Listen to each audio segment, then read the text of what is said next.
My name is Camila, and I'll never forget the night I stood in front of the school gymnasium door. From inside came the excited voices of the students, the sound of loud music, and colorful lights leaking through the cracks. I stood there, motionless, my sweaty hand on the doorknob, as if that simple door were the greatest barrier in my life. It was graduation. For everyone else, it was just a celebration. For me, it was so much more. I knew that once I walked through that door, there would be no turning back. I would have to own not just how I felt about someone, but who I truly was. And that terrified me. What scared me most, however, wasn't what was inside. It was the possibility of it remaining hidden forever. Throughout high school, I carried a secret with me. While my friends talked about boys, I smiled and feigned interest. Inside, I felt like I lived in another world, a world that couldn't be told. I wrote in my diary, but even then I was afraid. I crossed out words, changed names, as if that were enough to protect me. At school, I was always the observer. I didn't let my gaze linger too long on anyone. I controlled every gesture, every laugh. I was always on high alert, as if any oversight would be enough for everyone to discover the truth. At night, in my room, I cried softly, my pillow muffling the sounds. It wasn't just fear of rejection. It was fear of never being able to look in the mirror and recognize myself. Everything began to change when Laura arrived in our classroom. She walked in carrying her books against her chest, and I remember how her smile lit up the room.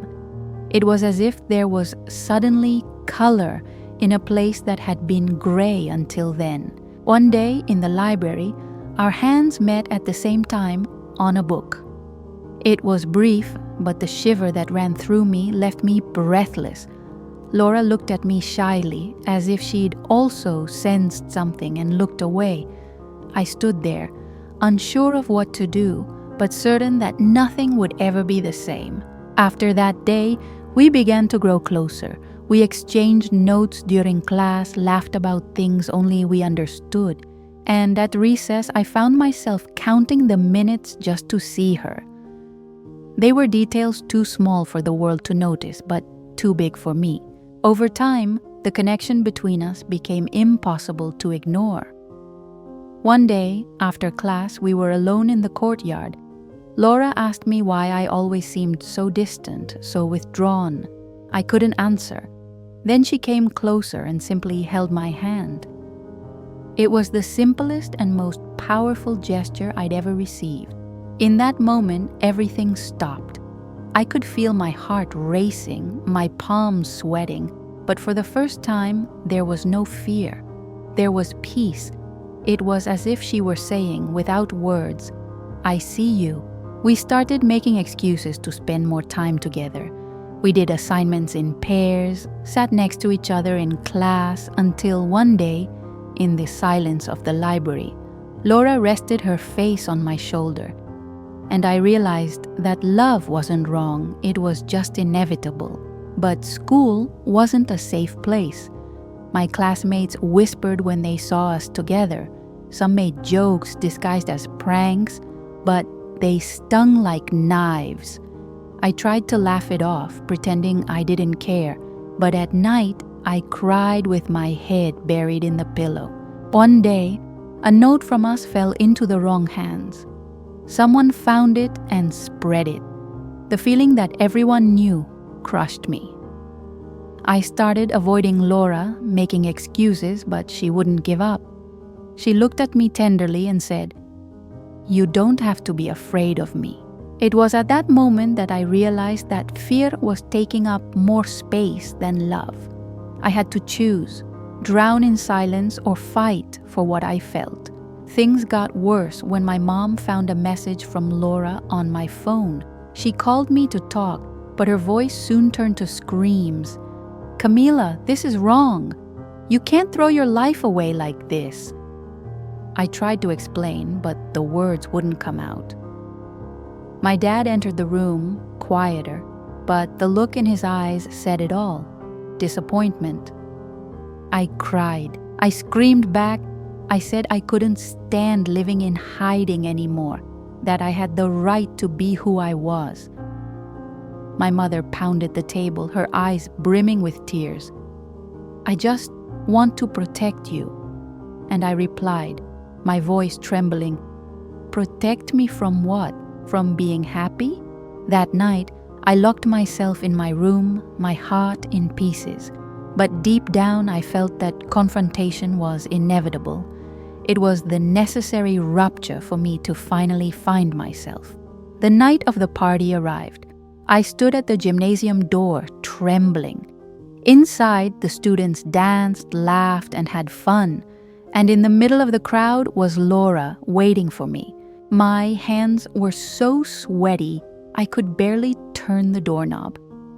I thought about running away, about going home. But then I remembered all the nights I'd cried, all the words I'd never said, and the feeling of peace when Laura held my hand. I took a deep breath and pushed open the door. The noise of the party enveloped me, and everyone's eyes quickly turned to me. But I could only see one thing, Laura's smile. I walked toward her, my heart pounding. When our hands met, I felt a new courage well up in me. The music changed to a slow number, and she gently pulled me toward the center of the gym. At first, everyone watched us silently, as if in disbelief. But in that moment, I no longer cared. Laura looked into my eyes, and I knew what was coming next. It was then that she leaned in, and our lips finally touched. A simple kiss, but one that held everything: fear, liberation, truth. Whispers spread around us, some laughed, others looked away. But for me, there was no one else there, just the two of us, dancing among so many, as if the whole world had stopped. In that moment, I knew. It was better to face all the stares than to continue hiding from myself. The days following the party were a whirlwind. The kiss in the middle of the gym became the talk of every hallway, every classroom. Some classmates whispered and laughed, others just watched from afar, as if I'd done something unthinkable. What felt liberating to me felt like a transgression to them, too. At home, the silence was short-lived.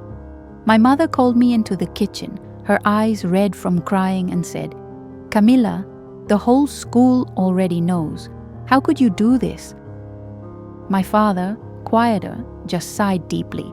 I replied, my voice trembling but firm, "I only kissed someone I love. That can't be wrong." Despite the pain of these confrontations, something was different inside me. I wasn't hiding anymore. The memory of that kiss, of Laura's hand holding mine in front of everyone, gave me the strength to face any dirty looks. For the first time, I felt proud of myself. Looking back today, I know that kiss was more than a gesture of love. It was an act of courage. It was the moment I decided to stop living in silence and finally step through the door that imprisoned me.